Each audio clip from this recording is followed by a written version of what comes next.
बिस्मिल्लाहिर्रहमानिर्रहीम नहमदुहु व नुसल्ली व नुसल्लिमु अला रसूलिहिल करीम अम्मा बाद क़ाल रसूलुल्लाह सल्लल्लाहु तआला अलैहि वसल्लम मन युरिदिल्लाहु बिही खैरन युसिब मिन्हु औ कमा क़ाल सल्लल्लाहु तआला अलैहि वसल्लम।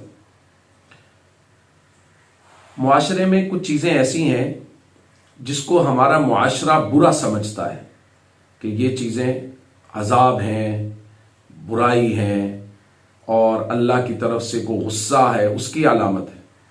जबकि अगर शरीयत के मिजाज को देखें और शरीयत की नज़र से देखें तो वो चीज़ें अजाब नहीं है, वो अल्लाह की रहमत है। आज हम एक सिलसिला शुरू कर रहे हैं जिसमें हम उन कुछ चीज़ों को डिस्कस करेंगे जिनके बारे में मुआशरती राय ये है, लोग ये समझते हैं कि ये कोई अल्लाह का अजाब है, जबकि वो अल्लाह की तरफ से अजाब नहीं है। आज उस सिलसिले की पहली कड़ी है, हम उस पर बात शुरू करेंगे और इसकी अक़सात होंगी। सबसे पहले है मर्ज, बीमारी, कोई आजमाइश, मुसीबत, परेशानी।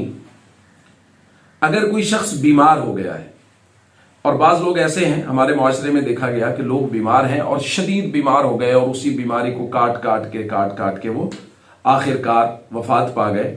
तो उनके जनाजों पे मैंने खुद बहुत सारे जनाजों में सुना, उन्होंने कहा पता नहीं कौन से गुनाहों की शामत आई हुई थी, या ऐसे अल्फाज का तबादला जो इंतहाई नामुनासिब थे। भाई कोई शख्स अगर बीमार हो जाए या किसी पर कोई और आजमाइश आ जाए, अगर वो मुसलमान है, शर्त यह है कि वो मुसलमान हो और वो सब्र करने वाला हो, तो अल्लाह की तरफ से ये रहमत ही रहमत है, ये आजाब नहीं है।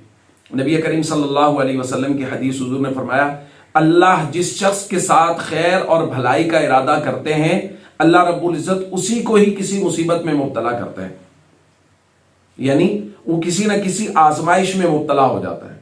वो आजमाइश उसके बदन में हो सकती है बीमारी की शक्ल में, और खास तौर पे वो लोग जो आखिरी उम्र में बीमार होते हैं, ये तो तवारुस है नबी करीम सल्लल्लाहु अलैहि वसल्लम की जानिब से इस उम्मत को।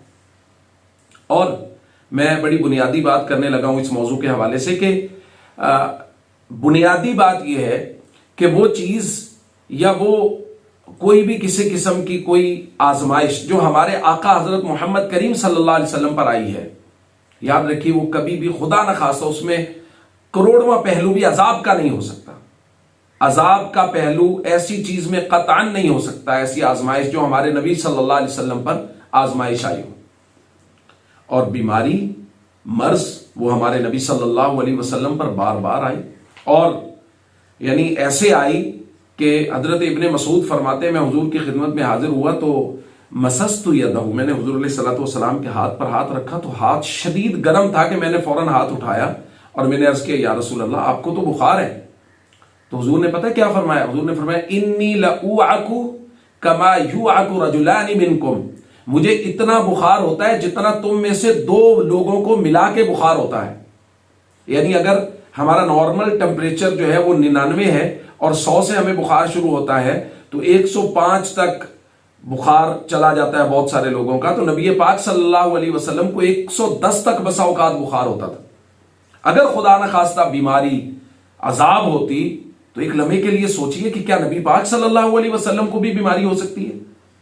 अगर हुजूर बीमार हुए हैं, मर्ज आया है, तो इसका मतलब यह है कि ये खैर ही खैर है, भलाई ही भलाई, अच्छाई ही अच्छाई है। हाँ, शर्त वो मैंने दरखास्त कर दी, मुसलमान हो और जजा फजा ना करे, अल्लाह की रजा पे राजी रहे। नबी करीम सल्लल्लाहु अलैहि वसल्लम की एक हुजूर ने फरमाया, इन्ना इज़मल जज़ा मा'a इज़मिल बला, अगर किसी का अजर बड़ा होगा तो वो उसकी मुसीबत के एतबार से होगा। किस पर आजमाइश कितनी बड़ी आई, जितनी बड़ी आजमाइश उतना बड़ा अजर। नबी करीम सल्लल्लाहु अलैहि वसल्लम को दोहरा अजर मिलता था चूंकि आजमाइश दोहरी आती थी। फिर हुजूर अलैहिस्सलातु वस्सलाम ने फरमाया, इन्नल्लाह अज़्ज़ा व जल्ला इज़ा हब्ब कौमन इब्तलाहुम, जब अल्लाह किसी कौम से मोहब्बत करते हैं तो फिर अल्लाह उनको आजमाइश में मुब्तला करते हैं। वो बीमारी की शक्ल में हो सकती है, बीमार हो गया कोई शख्स। फिर हुजूर अलैहिस्सलातु वस्सलाम ने आगे वो जो मैंने दरखास्त की कि वो सब्र करे, जजा फजा न करे। फमन रज़िया फलहुर रिज़ा, हुजूर ने फरमाया जो तो राजी रहा, अल्लाह की रजा पर खुश रहा, अल्लाह की तरफ से भी उसको रजा मिलती है। और हुजूर ने फरमाया वमन सखिता फलहुस सखत, और जो आदमी नाराज हो गया यानी जिसने जजा फजा की तो ये बीमारी उसके लिए रहमत नहीं होगी, फिर ये उसके लिए अजाब ही है। اس لیے ہمیں اپنے معاشرے میں یہ بات ضرور عام کرنی چاہیے کہ دیکھیں بیمار آدمی پر یہ تہمتیں لگانا، اور ویسے بھی ایک مسلمان کے لیے یہ جائز ہی نہیں ہے کہ وہ کسی کے بارے میں یہ بات کرے، اور خاص طور پہ فوت ہونے کے بعد یا زندگی میں پتہ نہیں وہ کون سی مصیبتوں میں پڑا ہوا ہے، پتہ نہیں کون سے ایسے کام کیے ہیں جن کی سزا بھگت رہا ہے۔ مسلمان کے لیے یہ جائز نہیں ہے۔